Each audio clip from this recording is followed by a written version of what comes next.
Bien le bonjour, c'est Gus. Aujourd'hui on se retrouve pour un épisode assez spécial d'Aérotech, encore une fois, devant ce Cap 10. Je sais même pas si vous le voyez, parce qu'avec les lumières vous devrez voir que moi normalement. Donc aujourd'hui on se retrouve pour parler d'un moteur extrêmement mythique, c'est le moteur en étoile. Et oui, le moteur en étoile, le moteur mythique. Donc installez-vous confortablement car je vous dis tout sur le moteur en étoile. Donc tout d'abord, le moteur en étoile, c'est un moteur à cylindre en étoile, c'est-à-dire que certains moteurs peuvent tourner en même temps que le vilebrequin, ce qui entraîne l'hélice. Ce moteur a été créé par un inventeur français qui est Robert Esnault-Petten. C'est Robert Esnault-Petten. C'est Robert Esnault-Pelletier. Non. Ça fait beaucoup, et il est compliqué son prénom. Bon, l'inventeur de ce moteur magnifique qui est le moteur en étoile, c'est un Français, il s'appelle Robert, je dirais pas son nom de famille parce que il est insupportable, avec sa petite tête. Donc lui, il avait l'habitude de concevoir des avions extrêmement fiables pour l'époque. En 1911, il participe à une course aéronautique. Son avion sera le seul à ne pas avoir changé de moteur, car il va inventer justement à ce moment-là le moteur en étoile, et il ne le changera pas du tout. Ça a grandement intéressé l'armée française et les armées anglaises et allemandes d'ailleurs. Mais malheureusement, il perd des capacités en termes de puissance, maniabilité, et donc il ne finit pas premier, il ne finit même pas deuxième, en fait il finit dernier de la course, mais sans avoir changé de moteur. Et ça c'est pas trop mal. Donc le développement de ce moteur, alors bien évidemment le développement de ce moteur a été fait pendant la Première Guerre mondiale, et pendant la Première Guerre mondiale il va être réalisé tout simplement car c'est un moteur à carter sec. Et oui, c'est-à-dire qu'en gros il y a un réservoir d'huile et une pompe à huile qui va pomper l'huile vers les cylindres pour le graisser. Ça a un avantage, c'est que c'est un avion qui est acrobatiquement fait pour la chasse et pour faire des acrobaties en fait tout simplement. Et on notera quand même le Fokker E3, on notera le DH2 et on notera quand même le Nippon 11. Ces trois avions mythiques de la Première Guerre mondiale sont des avions avec ce type de moteur et ce type de motorisation. Plus tard, des avions bombardiers comme le Nippon vont être remplacés pour faire des avions commerciaux. Donc ces trucs-là vont être des avions commerciaux. Alors non seulement ça sent l'huile, c'est un calvaire. Celui-là, moi je monte pas dedans. En tant que passager, bien évidemment. Après, en tant que pilote, bien évidemment que je monte dedans. Bon, les Allemands vont être un petit peu plus précurseurs et vont inventer le 338, le Dautin.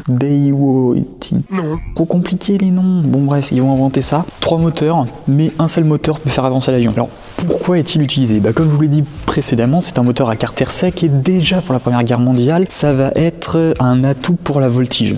Les avions, par exemple, avec des moteurs en H ou en V qui vont être à carter humide, eux, c'est-à-dire dès qu'ils vont se retourner, l'huile va tomber dans les têtes de cylindre, va être trop huilée et du coup, le moteur va s'arrêter. C'est pas très bon pour faire des acrobaties et s'en sortir quand on est en guerre. Donc voilà, après, on va découvrir que plus on va mettre de cylindres dans ce moteur, plus il va être puissant. Donc on va plutôt les confronter à des moteurs de type bombardier, tout simplement comme le V17, etc., qui aura 17 cylindres. Les moteurs de la Première Guerre mondiale ont aux alentours de 200 chevaux à peu près au grand maximum, et déjà dans la Deuxième Guerre mondiale on va voir une nette amélioration de ces moteurs, et surtout on va voir que ils ne feront plus du tout partie des avions de chasse parce que tout simplement on aura des carters humides qui seront huilés dans les deux sens. Par exemple pour le Spitfire, lui ça va être un carter humide mais détaché. C'est un petit peu compliqué, mais en gros s'il se retourne quelques minutes plus tard on peut encore voler la tête à l'envers. C'est ce qu'il faut savoir. Les premiers Spitfire, si on se retournait, ils calaient aussi, faut pas se mentir, ils étaient pas très fiables. Donc voilà, donc on passe entre les années 1918 à 20 à un B17 pratiquement à plus de 1000 chevaux à peu près. Pour chaque moteur, ça fait 400 chevaux. C'est quand même énorme. La progression est folle. Par contre, il y a un autre truc qui est fou dans ces moteurs, c'est qu'ils sont beaucoup trop énergivores. Et oui, en fait, ils pompent pratiquement. Vous avez un petit moteur par exemple comme le Cap 10, et l'huile c'est x4, x5, x6, voire x10 pour certains avions. Il fallait mettre des petits bidons et il y avait des litres d'huile qui tombaient. Bon, grâce à ces centaines d'ingénieurs, on va créer des avions de plus en plus performants, surtout pour les bombardiers. Très rarement des avions chasseurs, même s'il y en aura un ou deux. Je veux pas dire de bêtises, mais il y en aura quelques-uns, mais pas beaucoup, quoi. Et on va créer un moteur incroyable, R4360, qui a 28 cylindres. 2 petites minutes. Il pleut, on dirait. Qu'est-ce qui se passe ? J'ai pas prévenu que je prenais l'hangar. Est-ce qu'ils viennent pour moi ? non. Il va aussi équiper le B-50, le C-97 et enfin le C-179. Des avions bombardiers extrêmement grands et certains peuvent accueillir jusqu'à 400 personnes à l'intérieur. C'est quand même énorme et plus de 4000 tonnes de pétrole et de bombes, bien évidemment. Il fera 3800 chevaux, c'est quand même énorme.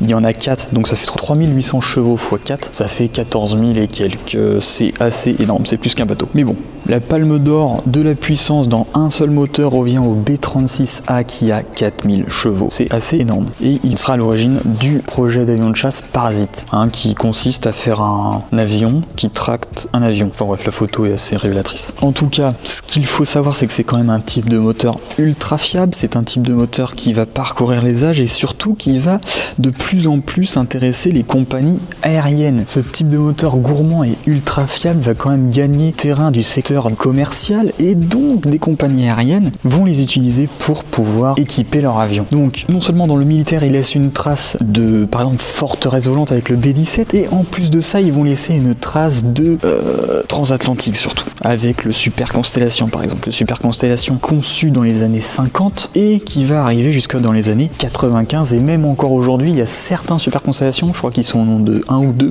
qui volent toujours à l'heure actuelle côté Afrique. Donc ils nous ont quand même laissé un patrimoine de moteurs ultra performants. Enfin surtout dans les années 50, il y aura les compagnies aériennes qui vont se poser la question de ils sont beaucoup trop énergivores, on va faire des moteurs à réaction, comme les avions de chasse qu'on voit passer très très haut dans le ciel, etc. etc. C'était une bonne idée, mais malheureusement cet avion qui a été créé par l'entreprise Avignon Aircraft Company, entreprise anglaise qui créera le Comet, et oui, cet avion mythique, le Comet, qui se désintègre en vol. Alors au début on pensait que c'était à cause du moteur à réaction, donc de là on a arrêté tout avion au moteur à réaction. Il faudra attendre les années 70 avec la Caravelle pour vraiment détrôner le Super Constellation et les avions commerciaux avec moteur en étoile. Mais à force de recherche, on a vu que c'était la cellule qui posait problème et justement dans les années 60-70, on recréera des avions à réaction pour le commerce civil, des avions commerciaux. Il y a des avions que je n'ai pas encore parlé pour ce moteur incroyable et la trace du moteur en étoile est clairement marquée d'une main de fer dans l'aéronautique car il est fiable, il peut faire des acrobaties et surtout il a ravitaillé le domaine commercial des années 20 jusqu'à 1980 et encore aujourd'hui avec le DC-3 en 2020, il y a encore des DC-3 par exemple qui volent en Afrique pour des commerces, etc. Bon, il y aura son petit frère qui va naître, c'est-à-dire le turbopropulseur, mais bon, ce sera pour un autre épisode d'Aérotech. Sur ce, c'était Gus, je vous dis à la prochaine pour de nouveaux Aérotech. Je vais faire des vols, je pense à ça. Je vais faire des vidéos vols et surtout je vais aussi faire le Twitch, bien évidemment. Alors parce que là je vais juste vous montrer quand même, Hop, on va vous prendre, parce que c'est vraiment la merde. Voilà comment c'est à l'heure actuelle. Donc il n'y a personne, C'est pour ça que je fais les Aérotech en attendant, mais c'est comme ça tout le long, c'est comme ça toute la semaine, j'en peux plus. C'est nul, je déteste. Bref, bon du coup sur ce, je vous dis à la prochaine, et j'espère que le projet va émerger, parce que là ça fait pratiquement un mois que c'est comme ça, j'ai fait... Bref, je vous dis à la prochaine, c'était Gust, ciao ciao.